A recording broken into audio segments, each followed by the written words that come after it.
Bonjour à tous, je suis très heureuse de vous filmer une nouvelle vidéo aujourd'hui puisque j'avais envie de vous parler des énergies du moment. Ce matin, j'ai vu sur Facebook qu'il y avait plusieurs personnes qui avaient commenté des articles concernant la résonance de Schumann qui du coup a atteint encore un plus haut niveau que ce qui était déjà fait jusqu'à présent. Et je voulais un petit peu vous expliquer moi ce que j'en pense, pourquoi, comment toutes ces énergies nous influencent-elles. La première chose déjà, c'est que ce qu'on sait, c'est que la lune nous influence. Pourquoi? Parce que elle a un impact réel sur l'eau et donc sur les marées, ça on le sait depuis très longtemps, mais notre corps est aussi composé énormément principalement d'eau. Donc forcément que nous sommes aussi hyper influencés par la lune. Mais bien entendu, il n'y a pas que ça, il y a aussi le soleil et les planètes, tout ce qui tourne autour de l'astrologie, etc. qui fait que du coup, nous sommes dans des périodes et il y a des moments où on doit gérer certaines choses plus que d'autres. Je suis pas spécialiste en astrologie, bien au contraire. Cependant, ce que je sais, c'est qu'on est au mois de mai, que le mai, c'est le mois numéro 5, et qu'en numérologie, le 5, c'est le changement et la guérison.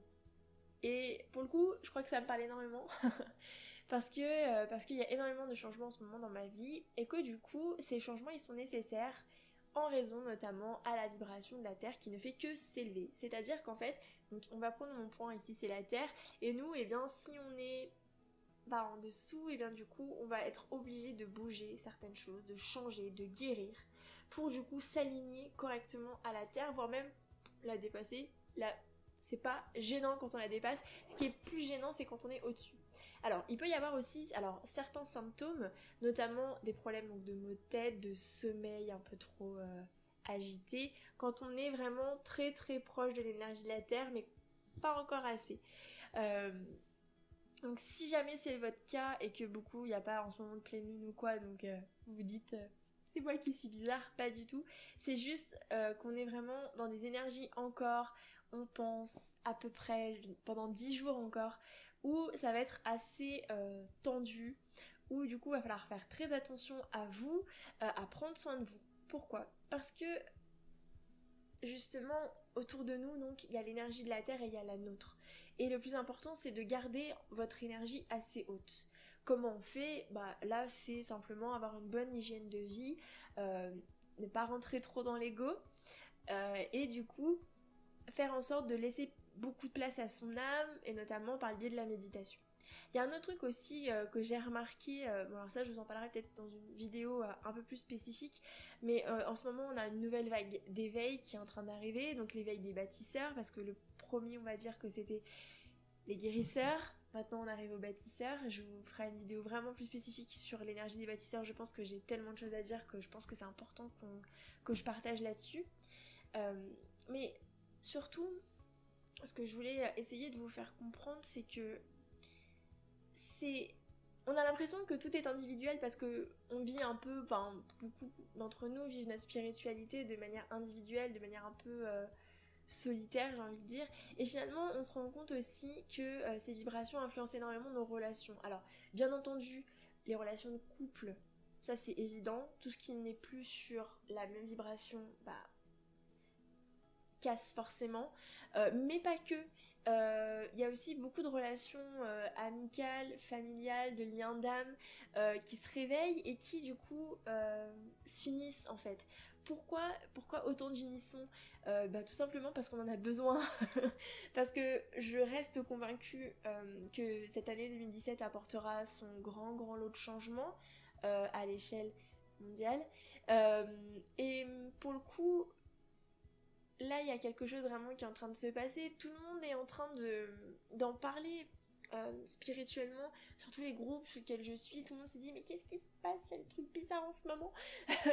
Oui, oui, en effet, il se passe des choses, mais gardez vos vibrations hautes et vous verrez tout l'amour qui se dégage de toutes ces choses-là. Et du coup, j'avais envie de tirer une carte des maîtres ascensionnés parce que je crois que c'est le jeu le plus chargé que j'ai et qui me parle énormément.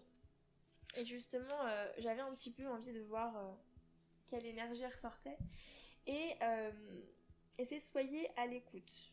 Soyez à l'écoute et c'est une carte qui me parle énormément parce que soyez à l'écoute de vous en fait, de votre corps. Ne cherchez pas à repousser des limites en vous faisant mal par exemple. Ça c'est un truc que j'ai compris très récemment parce que je me sentais pas forcément très bien dans mon corps et j'avais tendance à lui en vouloir encore alors que chacun son énergie, chacun sa façon de faire et c'est pas parce que certains vont plus rapide que d'autres qu'il faut pas le faire en fait. Donc vraiment soyez à l'écoute de votre corps, soyez à l'écoute aussi de votre âme mais aussi de votre ego. Parce que j'ai appris quelque chose récemment, c'est que notre ego, on a tendance à vouloir le contrôler, à vouloir le dominer un petit peu. Mais parfois, il peut quand même bien nous aider. Il peut, tout en gardant sa subtilité et en essayant quand même malgré tout de pas trop le relâcher, mais en lui laissant un peu de laisse, on se rend compte que parfois, il nous met dans des situations, ok, peut-être un peu mal placé, mais qu'au final ça nous apporte plein de bonnes choses dans notre vie et du coup c'est plutôt cool. Mais tant que l'ego en fait reste dans des énergies de bien-être, tout va bien. Et à partir du moment où l'ego tombe dans des trucs j'ai pas de mots en tête, mais des énergies négatives de non-contentement, de jugement de soi, de jugement des autres, de jalousie, tout ça font que du coup l'ego est en mauvaise posture. Donc vraiment, l'ego, si vous arrivez à travailler dessus, faites-en votre meilleur allié et faites en sorte qu'il ait que des bonnes énergies et c'est en fait finalement comme ça qu'il faut faire. Faut pas forcément chercher qu'à supprimer l'ego ou à pas le laisser parler, bien au contraire. J'ai canalisé plusieurs fois beaucoup d'énergie, beaucoup de messages, de grandes choses qui sont censées se produire. Je sais pas si elles seront réellement là, j'en sais rien. La seule chose que je peux vous dire, c'est que ça s'accélère. Je le sens, j'ai l'impression que les journées passent à une vitesse folle. J'ai l'impression que plus j'essaye de faire vibrer ma vie en fonction justement de cette spiritualité, et plus elle vibre haut, et plus on peut aller loin dans tout ça.